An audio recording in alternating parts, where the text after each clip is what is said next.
chickens of cyberspace. Maybe you heard censorship is on the internet. I am moving over to Patreon just in case.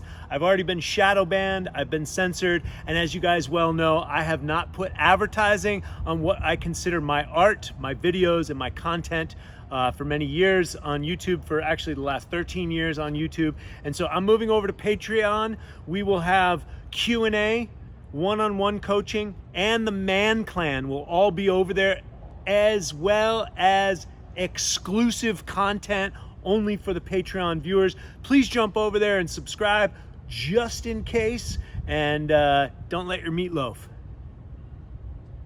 Hey guys, Troy Casey, certified health nut, in an effort to bring you guys more information on health and consciousness. Because remember, we're only conscious to the degree we're healthy, and we're only healthy to the degree we're conscious. So awareness is the first step. We're all going through this coronavirus, totalitarian tiptoe, weirdness, lockdown, mask, no mask. There's a lot going on in the world. Race riots, I mean, there's all sorts of stuff going on. So I wanted to talk to some people. We're doing more interviews and just hear what other brothers and sisters are going through. And I had this wonderful woman. She agreed to be interviewed today. Please tell us your name. Hi, my name is Sarah. And what do you do, Sarah? I'm a stretch therapist, or like massage therapist. So I work in Venice area, and yeah, it's like one-on-one assisted stretching. At the Stretch Lab? Yeah. Right there next to... It's closed now, but so I do private clients, but yeah, I work at a stretch lab as well. So she's right near Cafe Gratitude here in Venice Beach. And so let's talk a little bit about the business opening, because you guys were open, I saw a couple weeks ago. So you're open, you're closed. You know, how is that working with your mind, and how do you feel about working, not working, being out of work? Is it affecting you? Is it affecting your health? Is it affecting your mental well-being? Like, where are you at with that? Yeah, I mean, as far as it being closed again, I was sort of expecting it, so I wasn't too surprised or too upset by it. Let me ask you one question though. Yeah. How do you feel about Gavin Newsom shutting down the beaches for July 4th and other businesses, and his winery being wide open? I didn't know about the winery, but yeah, I left for the 4th of July because I figured it would not be fun to be in LA during that time, especially during a holiday where I always go to the beach and I'm with a lot of friends. So I thought it'd be kind of depressing to be in LA and not really have too much to do, or I don't know. Some people had like private parties, but I didn't know what was going on, so I left and I went to Big Bear. So that was good to get out of the kind of negative energy of LA. And yeah, I mean... Did you go swimming in the lake, or did they ban the swimming up there? No, it was really chill in Big Bear. Like, they didn't, you were supposed to wear masks, but like, I didn't really wear a mask and no one said anything. Like, I went into the grocery store, I went into like CVS or something, and I didn't wear a mask, and they didn't mention anything. The cashier was super nice to me. He never was like glared at me or told me to put a mask on. So it definitely had a better energy there, a little more chill. It's a small town, so, you know, there's probably not that many cases.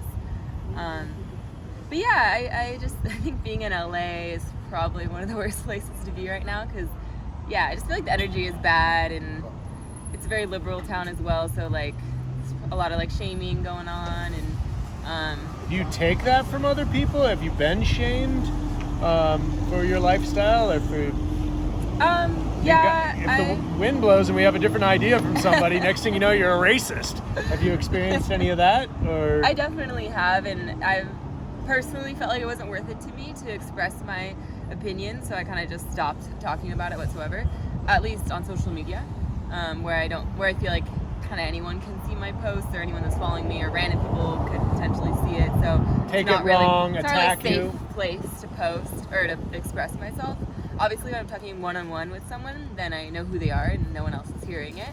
But on social media, I definitely got a little bit of, negative responses when I expressed like an unpopular opinion, and then I just decided not to post anymore. So yeah, because they can cancel you and your business right now. Yeah, so it's just too dangerous, I think, to post on social media. And I don't really know to the extent of like what I'm talking about anyway, so it's like, I don't feel like my opinion is that relevant, because it's not like I've done like a lot of research on it, and I'm not super involved in politics until recently, and like it's been hard to avoid it. Let me give you a little bit of unsolicited advice. Yeah. You're a child of God. you can't really make any mistakes unless you are absolutely physically harming someone. So everything else is in the wash. You seem like a person that lives in society. You seem like you have a nice heart. I think everybody's doing the best we can. I think this whole shame and guilt thing is completely out of balance. And we're all children of God. Never forget that, guys. Yeah, I've definitely like become a lot more less stuck in my opinions through all this. So that's been a positive for me. I've sort of broken out of the echo chamber, and I've like had to look at all different sides of things. So I don't feel so strongly one way or the other anymore. But I feel more comfortable kind of being like in the middle and being like, I can see this, I can see that. Before I was kind of just like, I can only see that, you know. And now I can see all of everyone's like point of views, which is nice. But I do feel like I'm surrounded by people that can only see one thing. So again, I just try to avoid it. I actually went like into a pretty deep depression for like 2 weeks because I was so overwhelmed and constantly like consuming media and stuff. And I was just like, you know what, it's not worth it. Like I'm not here to like change the world in a political way. So might as well just kind of like avoid it and just, you know, be here for other reasons, you know. So as a health channel, and we talk about this, depression, anxiety, alcoholism, domestic violence, child abuse, this is going on because of this lockdown. The statistics, and I've done a lot of research, statistically this looks like the common cold and flu, 99.9% success rate, survival rate or whatever. And so to me it doesn't warrant the lockdown. So you went through a bout of depression. Can you elaborate a little on how that crept up on you, how long that lasted, what you did to self-medicate yourself, or you social media detox? Yeah. Talk a little bit more about that, because you can help people, because people are literally going through that. Yeah. The most recent, I went through like 2 bouts of depression throughout everything. The first one was just kind of, I think what everyone went through, kind of being isolated and not being so active and just feeling down and whatnot. And then the second one was probably more intense, and it was because of, you know, the whole recent movement of Black Lives Matter and everything, and then just like being overcome with media and just like spending all day like watching YouTube videos and reading things and seeing posts and, you know, one thing and then the other thing, and just feeling like overwhelmed on top of like everything else, you know. And that was like 2 weeks, and that was like pretty bad. What made you feel better? What got you back into your body and moving or whatever? One, the little like, I had like discussions with people about it all, and that made me feel kind of shitty. And so just like the memory of that fading, and then also just not really going on social media too much, and then just like spending time with kind of like random friends and like, I don't know, like cuddling and stuff like that, and just like trying to like, I don't know, I like cuddling. That's like something I use to like make me feel better. Well, human connection is huge, and that's why I wanted to interview you. Miguel directs a lot of my videos. I'm like, what should we make? And I'm always talking about connecting with brothers and sisters and having these conversations. So I think it's very important to have healthy dialogue with other people and what they're going through. You know, I got attacked for racism and white privilege and all that stuff when the race-baiting race riot started. And, you know, I believe in the human race. I'm here to reunite people around our food and our water and our soil. And but people literally attacked me. So I had to go internally, check in with myself, and then come back out. And I realized that, no, this is all funded by either George Soros and his little minions that want to sow the seeds of discord, which I connect with so many people. I'm in the fitness world, I'm in the health world, I'm in the spiritual world. There's people of every single different color of the rainbow, and I connect with people on a real level, not on a surface skin color level. My children are from a different culture and interracial marriage and all of that stuff. But the amount of hate and vitriol that people, you know, threw on me through their own biases was unbelievable, and it really broke me down emotionally. Yeah. But I came back up stronger than ever. I'm very clear, and I think it's essential that we talk about it and offer each other some type of connection and solace, because we are all in the same boat. We are all breathing the same air, the water and the soil that's been contaminated. The corporations are having their way and making money on both sides of our health or unhealth, of our mask or no mask. And so we've got to reclaim our divinity, reclaim our power, in my humble opinion. How do you feel about I mean, obviously the race baiting and all that stuff is one side of it, but even the divide and conquer around the mask or no mask, and statistically, you're in the health field, you're in stretching and yoga. How do you feel that this is statistically? Are you worried about the virus? Are you afraid? I'm not too worried. Like, I think as long as you're not in big groups of people, like festivals, I feel like are like a breeding ground for getting sick. Like stuff like that. Like race riots are okay though? No, I thought that was really unfortunate. Interesting, right? Timely. I don't know. I thought that was crazy. That was okay to happen. I think that like has to have something to do with why there was more spikes. Other than the fact people going out and about more. I just think avoiding like bigger crowds, making sure you're sleeping a lot, because like for instance, when I used to go to a festival or a party or something, a lot of times I get sick after, probably from being around people, but also from like not sleeping a lot. So I think just avoiding anything of that nature, and just making sure you're not around anyone who's sick, and I don't know, sleeping a lot, eating healthy is like all you really need to do, and then ideally not hang out with your grandparents because they're at risk for getting any type of sickness. I learned that like interfamily sickness or like a lot of times grandkids will accidentally get their grandparents sick and they could die or something, and that has nothing to do with corona but just in general. So yeah, like don't hang out with anyone who's at risk. How do you like covering your face up with a mask? I mean, you're a pretty woman. I mean, how do you like seeing other people like, hey, how's it going today? Like how is that on a young Los Angeles woman in 2020? It's definitely annoying. I tend to be soft-spoken, so I feel like I can't hear other people and people can't hear me, and I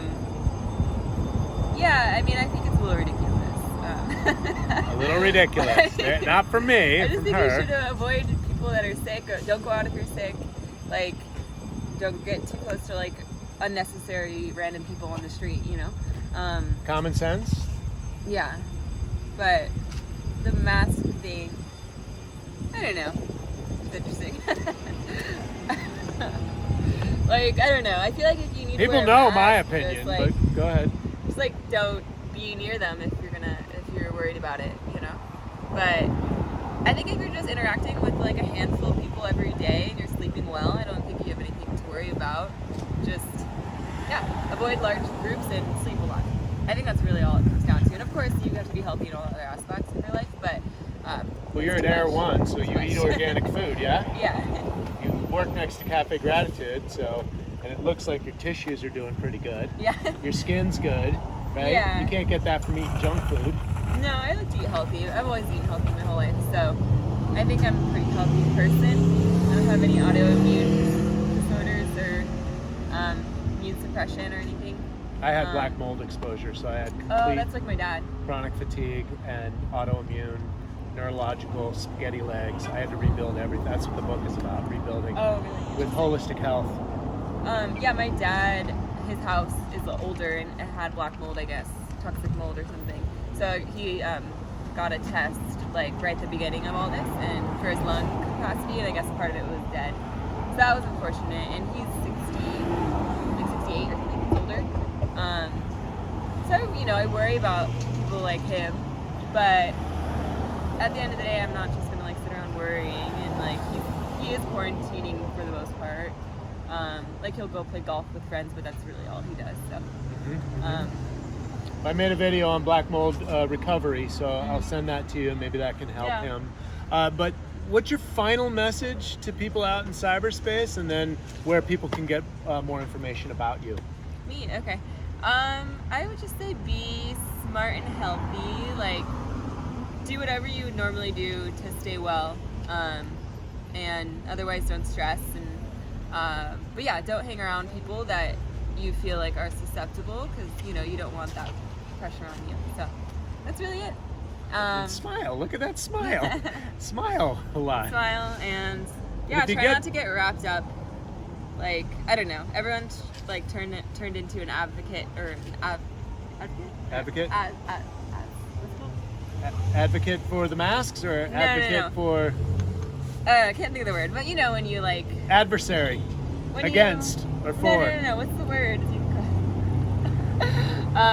When you're like promoting like or like helping with causes and stuff. Activist. Everyone became an activist, and then it's like I wasn't an activist before all this happened. So why am I trying to be an activist now? But you've waltzed through depression and you've come out, so you're Yeah. a leader by default.